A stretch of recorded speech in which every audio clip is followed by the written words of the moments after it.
उत्पत्ति अध्याय 37। यूसुफ और उसके भाई। याकूब तो कनान देश में रहता था, जहां उसका पिता परदेशी होकर रहता था। याकूब के वंश का वृत्तांत यह है। यूसुफ 17 वर्ष का होकर अपने भाइयों के संग भेड़ बकरियों को चराता था, और वह लड़का अपने पिता की पत्नी बिलहा और जिल्फा के पुत्रों के संग रहा करता था, और उनकी बुराइयों का समाचार अपने पिता के पास पहुंचाया करता था। इजराइल अपने सब पुत्रों से बढ़ के यूसुफ से प्रीति रखता था, क्योंकि वह उसके बुढ़ापे का पुत्र था, और उसने उसके लिए एक रंग बिरंगा अंगरखा बनवाया। परंतु जब उसके भाइयों ने देखा कि हमारा पिता हम सब भाइयों से अधिक उसी से प्रीति रखता है, तब वे उससे बैर करने लगे और उसके साथ ठीक से बात भी नहीं करते थे। यूसुफ ने एक स्वप्न देखा और अपने भाइयों से उसका वर्णन किया। तब वे उससे और भी द्वेष करने लगे। उसने उनसे कहा, जो स्वप्न मैंने देखा है उसे सुनो। हम लोग खेत में पूले बांध रहे हैं, और क्या देखता हूँ कि मेरा पूला उठकर सीधा खड़ा हो गया।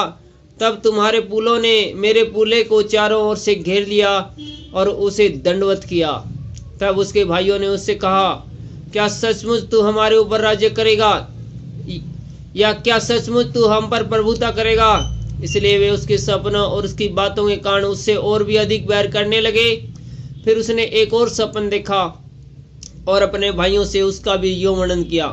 सुनो, मैंने एक और सपन देखा है कि सूर्य और चंद्रमा और 11 तारे मुझे दंडवत कर रहे हैं। इस सपन का उसने अपने पिता और भाइयों से वर्णन किया। तब उसके पिता ने उसको डांट कर कहा, यह कैसा सपन है जो तूने देखा? क्या सचमुच मैं और तेरी माता और तेरे भाई सब जाकर तेरे आगे भूमि पर गिरकर दंडवत करेंगे? उसके भाई उससे डाह करते थे, पर उसके पिता ने उसके उस वचन को स्मरण रखा। यूसुफ का बेचा जाना। उसके भाई अपने पिता की भेड़ बकरियों को चराने के लिए शकेम को गए। तब इजराइल ने यूसुफ से कहा, तेरे भाई शकेम ही में भेड़ बकरियां चरा रहे होंगे, इसलिए जा, मैं तुझे उनके पास भेजता हूँ। उसने उससे कहा, जो आज्ञा, मैं हाजिर हूँ। उसने उनसे कहा, जा अपने भाइयों और भेड़ बकरियों का हाल देख के आ कि वे कुशल से तो है, फिर मेरे पास समाचार लेकर आ। अतः उसने उसको हेब्रोन की तराई में विदा कर दिया, और वह शकेम में आया। और एक मनुष्य ने उसको मैदान में उधर उधर भटकते हुए पाकर उससे पूछा, तू क्या ढूंढ रहा है? उसने कहा, मैं अपने भाइयों को ढूंढता हूँ, कृपया मुझे बता कि वे भेड़ बकरियों को कहाँ चरा रहे हैं। उस मनुष्य ने कहा, वे यहाँ से चले गए हैं, और मैंने उसको यह कहते सुना, आओ हम दोतान को चले।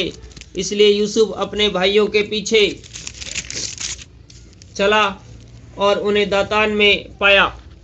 जो ही उसने दूर से आते हुए देखा कि उसके निकट आने से पहले ही उसे मार डालने का षड्यंत्र रचा, और वे आपस में कहने लगे, देखो वह सपन देखने वाला आ रहा है, इसलिए आओ हम उसको घात करके किसी गड्ढे में डाल दें, और यह कह देंगे कि कोई बनेला पशु उसको खा गया।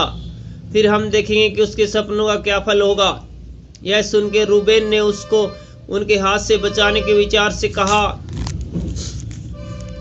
हम उसको प्राण से तो न मारे। फिर रूबेन ने उससे कहा, लहू मत बहाओ, उसको जंगल के इस गड्ढे में डाल दो और उस पर हाथ मत उठाओ। वह उसको उनके हाथ से छुड़ाकर पिता के पास फिर पहुंचाना चाहता था।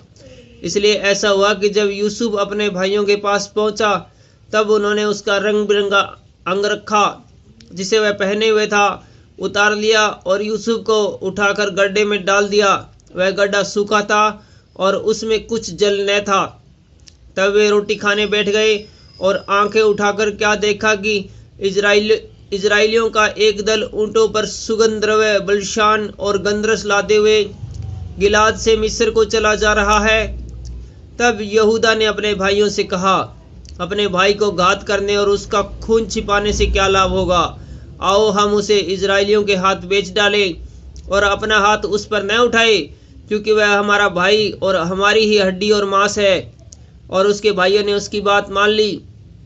तब मिधानी व्यापारी उधर से होकर उसके पास पहुंचे। अतः यूसुफ के भाइयों ने उसको उस गड्ढे में से खींच के बाहर निकाला और इजराइलियों के हाथ चांदी के 20 टुकड़ों में बेच दिया, और वे यूसुफ को मिस्र ले गए। रूबेन ने गड्ढे पर लौट कर क्या देखा कि यूसुफ गड्ढे में नहीं है, इसलिए उसने वस्त्र फाड़े और अपने भाइयों के पास लौट कर कहने लगा, लड़का तो नहीं है, अब मैं किधर जाऊं।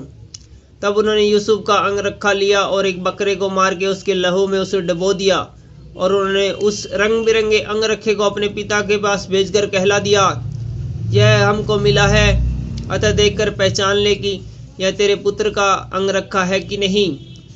उसने उसको पहचान लिया और कहा, हाँ, यह मेरे पुत्र ही का अंगरखा है, किसी दुष्ट पशु ने उसको खा लिया है। निसंदेह यूसुफ फाड़ डाला गया है। तब याकूब ने अपने वस्त्र फाड़े और कमर में टाट लपेटा और अपने पुत्र के लिए बहुत दिनों तक विलाप करता रहा।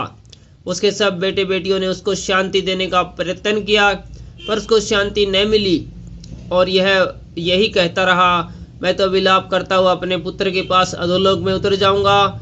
इस प्रकार उसका पिता उसके लिए रोता ही रहा। इस बीच मिधानियों ने यूसुफ को मिस्र में ले जाकर पोतीपर नामक फिरौन के एक हाकिम और अंगरक्षों के प्रधान के हाथ बेच डाला। Thank you.